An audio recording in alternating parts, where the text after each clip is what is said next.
ತರುವಿನ ನೆರಳು ಕೊಡುವಂತ ಸುಖವು ಕೊಡುವನು ಕೃಪೆಯ ದಿನವು. ಸ್ಥಿರ ಇರುವ ಮನ ಎನಗಿರಲಿ, ಶರಣಾಗತಿ ಎಂದು ಬರಲಿ.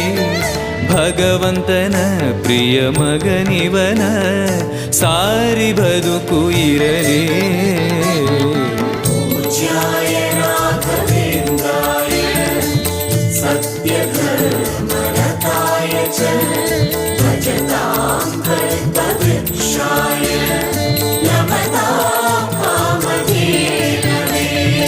ಆಲಯವೆಂದರೆ ಮಂತ್ರಾಲಯವೇ, ಬೇರೆ ನಾ ಅರಿಯಲಾರೆ.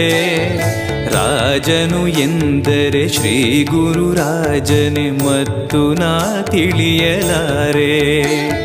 ಆಲಯವೆಂದರೆ ಮಂತ್ರಾಲಯ